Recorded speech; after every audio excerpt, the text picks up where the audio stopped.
SM. Krishna ಅವರ ಅವಧಿಯಲ್ಲಿ doctor Rajkumar ಅವರ ಅಪಹರಣ ಆಗುತ್ತೆ 2000ನೇ ಇಸ್ವಿಯಲ್ಲಿ. ಅದು ಬರೋಬ್ಬರಿ 108 ದಿನಗಳ ಬಳಿಕ ಸುರಕ್ಷಿತವಾಗಿ ರಾಜ್ಕುಮಾರ್ ಅವರಿಗೆ ಎಸ್.ಎಂ. ಕೃಷ್ಣ ಅವರು ಕಾಡುಗಳ ವೀರಪ್ಪನಿಂದ ವಾಪಸ್ ಕರೆತಂದಂತಹ ಆ ನಿರ್ಧಾರಗಳು, ತೆಗೆದುಕೊಂಡಂತಹ ಕ್ರಮಗಳು, ಯೂಸ್ ಮಾಡಿರುವಂತಹ ಆ ಸ್ಟ್ರಾಟಜಿಗಳು ಅದೆಲ್ಲವೂ ಕೂಡ ಜನಮಾನಸದಲ್ಲಿ, ಸ್ಪೆಷಲಿ ಅಣ್ಣಾವರ ಅಭಿಮಾನಿಗಳಲ್ಲಿ ಅಚ್ಚಳಿಯದೆ ಹಾಗೆ ಉಳಿದು ಬಿಟ್ಟಿದೆ. ಹೇಳಿ ಕೇಳಿ ನಟೋರಿಯಸ್ ಕಾಡುಗಳ ವೀರಪ್ಪನಾತ. ಆತನಿಗೆ ದುಡ್ಡು ಕೊಟ್ರೆ ಏನ್ ಬೇಕಾದ್ರೂ ಮಾಡ್ತಾನೆ, ದುಡ್ಡಿಗೋಸ್ಕರ ಏನ್ ಬೇಕಾದ್ರೂ ಮಾಡ್ತಾನೆ ಅನ್ನುವಂತಹ ಸಿಚುವೇಶನ್ನ ಆ ದಿನಗಳವು. ಸೊ ಅಂತಹ ಕ್ರಿಟಿಕಲ್ ಸಿಚುವೇಶನ್ ನಲ್ಲಿ ಡಾಕ್ಟರ್ ರಾಜ್ ಅವರಿಗೆ ಏನೂ ಆಗದೆ ಇರೋ ರೀತಿ ವಾಪಸ್ ಕರೆತಂದಂತಹ ಆ ಸಿಚುವೇಶನ್ ಹ್ಯಾಂಡಲ್ ಮಾಡಿದ್ದಂತಹ ರೀತಿ ಇದೆಯಲ್ಲ, ಅದು ಈಗಲೂ ಕೂಡ ಸಾಕಷ್ಟು ಜನ ನೆನಪಿಸಿಕೊಳ್ತಾರೆ. ಇನ್ನು ಸದಾಶಿವನಗರದ ಲೈವ್ ದೃಶ್ಯವನ್ನ ಸದ್ಯಕ್ಕೆ ಗಮನಿಸ್ತಾ ಇದ್ದೀರಿ. ಬಿಗಿ ಪೊಲೀಸ್ ಭದ್ರತೆಯೊಂದಿಗೆ ಸಾಕಷ್ಟು ಜನ ಗಣ್ಯರು ಈಗ ಅಂತಿಮ ದರ್ಶನವನ್ನ ಪಡಿತಾ ಇದ್ದಾರೆ ಎಸ್.ಎಂ. ಕೃಷ್ಣ ಅವರದ್ದು. ಇನ್ನೇನು ಅರ್ಧ ಗಂಟೆ ಅಂತಿಮ ದರ್ಶನಕ್ಕೆ ಮಾತ್ರ ಅವಕಾಶ ಸದಾಶಿವನಗರ ನಿವಾಸದಲ್ಲಿ. ಅದಾದ ನಂತರ ಈ ಹೂವಿನಿಂದ ಅಲಂಕೃತಗೊಂಡ ತೆರೆದ ವಾಹನದಲ್ಲಿ ಅವರ ಅಂತಿಮ ಯಾತ್ರೆ ಬೆಂಗಳೂರಿನಿಂದ ಮದ್ದೂರಿನ ಸೋಮನಹಳ್ಳಿವರೆಗೂ ಶುರುವಾಗುತ್ತೆ. ಇನ್ನೇನು ಕೆಲವೇ ಕ್ಷಣದಲ್ಲಿ ಈ ತೆರೆದ ವಾಹನದಲ್ಲಿ ಎಸ್.ಎಂ. ಕೃಷ್ಣ ಅವರ ಅಂತಿಮ ಯಾತ್ರೆ ಹೊರಡುತ್ತೆ.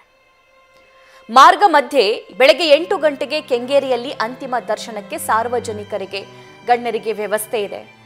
ಬೆಳಗ್ಗೆ 8:30ಕ್ಕೆ ಬಿಡದಿಯ ಬಿಜಿಎಸ್ ಸರ್ಕಲ್ ಬಳಿ ಸಾರ್ವಜನಿಕರ ಅಂತಿಮ ದರ್ಶನಕ್ಕೆ ವ್ಯವಸ್ಥೆ ಮಾಡಲಾಗಿದೆ. 9 ಗಂಟೆಗೆ ರಾಮನಗರದ ಐಜೂರು ಸರ್ಕಲ್ ಬಳಿ ಅಂತಿಮ ದರ್ಶನಕ್ಕೆ ವ್ಯವಸ್ಥೆ ಮಾಡಿದ್ದಾರೆ. 9:15ಕ್ಕೆ ಚನ್ನಪಟ್ಟಣದ ಗಾಂಧಿ ಭವನ ಸರ್ಕಲ್ ಬಳಿ ಅಂತಿಮ ದರ್ಶನಕ್ಕೆ ವ್ಯವಸ್ಥೆಯಾಗಿದೆ. 10 ಗಂಟೆಗೆ ಮದ್ದೂರನ್ನ ಇವರ ಪಾರ್ಥಿವ ಶರೀರ ತಲುಪಲಿದೆ. ಅದಾದ ನಂತರ ಸೋಮನಹಳ್ಳಿಗೆ ಪಾರ್ಥಿವ ಶರೀರ ಕೊಂಡೊಯ್ಯಲಾಗುತ್ತೆ.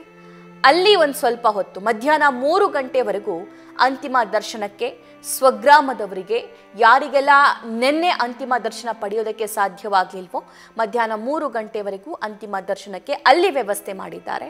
ಅದಾದ ನಂತರ ಒಕ್ಕಲಿಗ ಸಂಪ್ರದಾಯದಂತೆ ಅವರ ಅಂತ್ಯ ಸಂಸ್ಕಾರದ ವಿಧಿವಿಧಾನಗಳು ಜರುಗಲಿವೆ. ಸುಮಾರು 12 ಜನ ಅರ್ಚಕರ ಸಮ್ಮುಖದಲ್ಲಿ ಅಂತಿಮ ವಿಧಿವಿಧಾನಕ್ಕೆ ಎಲ್ಲ ಸಕಲ ಸಿದ್ಧತೆಗಳು ನೆರವೇರಿಸಿಕೊಂಡಿದ್ದಾರೆ. ಆದರೆ ಸದ್ಯದ ಲೈವ್ ದೃಶ್ಯವನ್ನ ಗಮನಿಸ್ತಾ ಇದ್ದೀರಿ. ಜರ್ಮನ್ ಟೆಂಟ್ ಹಾಕೋ ಮೂಲಕ ಮತ್ತು ಅಲ್ಲಿ ಒಂದು ಪಾತ್ವೇವನ್ನ ನಿರ್ಮಾಣ ಮಾಡೋ ಮೂಲಕ, ಒಂದು ಮಂಟಪವನ್ನ ನಿರ್ಮಾಣ ಮಾಡೋ ಮೂಲಕ ಅಂತ್ಯ ಸಂಸ್ಕಾರಕ್ಕೆ ಸಕಲ ಸಿದ್ಧತೆಯನ್ನ ಕುಟುಂಬಸ್ಥರು, ಜಿಲ್ಲಾಡಳಿತದ ವತಿಯಿಂದ ಸೋಮನಹಳ್ಳಿಯಲ್ಲಿ ನೆರವೇರಿಸಲಾಗಿದೆ. ನಿನ್ನೆ ಡಿಸಿಎಂ ಡಿ.ಕೆ. ಶಿವಕುಮಾರ್ ಹಾಗೂ ಚಲುವರಾಯಸ್ವಾಮಿ ಅವರು ಸ್ಥಳಕ್ಕೆ ಭೇಟಿ ಕೊಟ್ಟರು. ಎಲ್ಲೆಲ್ಲಿ ಏನೇನಾಗಬೇಕು ಅನ್ನೋದ್ರ ಬಗ್ಗೆ ಮಾಹಿತಿಯನ್ನ ಅಧಿಕಾರಿಗಳಿಗೆ, ಪೊಲೀಸರಿಗೆ ನೀಡಿದ್ರು. ತದನಂತರ ತೆರಳಿದ್ರು. ಅಲ್ಲಿ ಸೋಮನಹಳ್ಳಿಯಲ್ಲಿ ಒಂದು ಸಣ್ಣ ಕಾಫಿ ಡೇ ಇದೆ. ಅದರ ಆವರಣದಲ್ಲಿ ಅವರ ಅಂತ್ಯ ಸಂಸ್ಕಾರ ನೆರವೇರುತ್ತೆ. ಸೋಮನಹಳ್ಳಿಯ ಆ ಕಾಫಿ ಡೇ ಇರೋ ಜಾಗ ಇದೆಯಲ್ಲ, ಅದು ಎಸ್.ಎಂ. ಕೃಷ್ಣ ಅವರ ಫೇವ್ರೇಟ್ ಜಾಗಗಳಲ್ಲಿ ಒಂದು ಅನ್ನೋ ಮಾಹಿತಿ. ಇನ್ನು ಎಸ್.ಎಂ. ಕೃಷ್ಣ ಅವರು ಅಂತಿಮ ಯಾತ್ರೆ ಹೊರಡಲಿರುವಂತಹ ಆ ವಾಹನವನ್ನ ಗಮನಿಸಬಹುದಾಗಿದೆ. ಲಕ್ಸುರಿಯಸ್ ವಾಹನ ಅದು.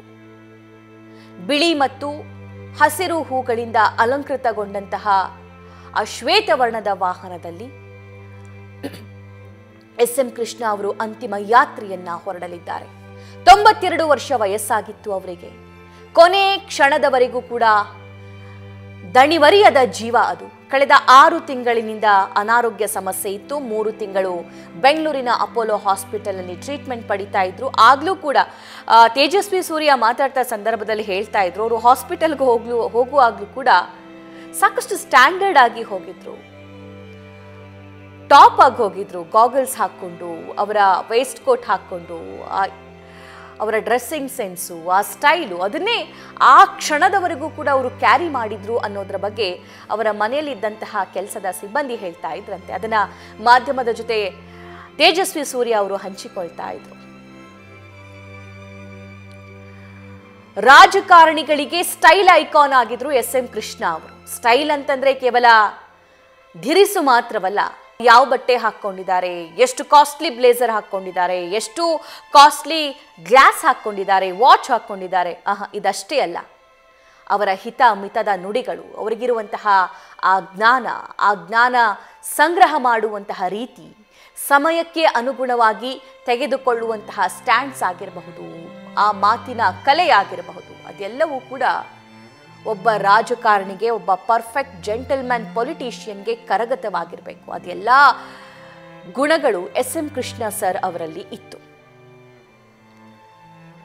ವಿದೇಶಿ ರಾಜಕಾರಣಿಗಳ ಜೊತೆನೂ ಕೂಡ ಅತ್ಯುತ್ತಮ ಸಂಬಂಧವನ್ನ ಎಸ್.ಎಂ. ಕೃಷ್ಣ ಹೊಂದಿದ್ರು ಅಂತ ಬೊಮ್ಮಾಯಿ ಅವರು ಮಾತನಾಡ್ತಾ ಸಂದರ್ಭದಲ್ಲಿ ಹೇಳ್ತಾ ಇದ್ರು. ಇನ್ನು ಸುದೀರ್ಘವಾಗಿರುವಂತಹ ಪತ್ರವನ್ನ ನಿನ್ನೆ ಪ್ರಧಾನಿ ನರೇಂದ್ರ ಮೋದಿ ಅವರು ಎಸ್.ಎಂ. ಕೃಷ್ಣ ಅವರ ಪತ್ನಿ ಪ್ರೇಮಾ ಅವರಿಗೆ ಬರೆದಿದ್ದಾರೆ. ಸಾಕಷ್ಟು ಭಾವನಾತ್ಮಕವಾಗಿರುವಂತಹ ಮತ್ತು ಪ್ರೇಮಾ ಮೇಡಮ್ಗೆ ಧೈರ್ಯ ತುಂಬುವಂತಹ ಪತ್ರ ಅದು. ಇನ್ನೇನು ಕೆಲವೇ ಕ್ಷಣದಲ್ಲಿ ಅಂತಿಮ ಯಾತ್ರೆಯನ್ನ ಹೊರಡಲಿದ್ದಾರೆ. ನಾಡು ಕಂಡಂತಹ ಅಪ್ರತಿಮ, ಅಪರೂಪದಲ್ಲೇ ಅಪರೂಪ ಮಾಜಿ ಮುಖ್ಯಮಂತ್ರಿ, ಸಜ್ಜನ ರಾಜಕಾರಣಿ, ಅಜಾತ ಶತ್ರು ಎಸ್.ಎಂ. ಕೃಷ್ಣ ಅವರು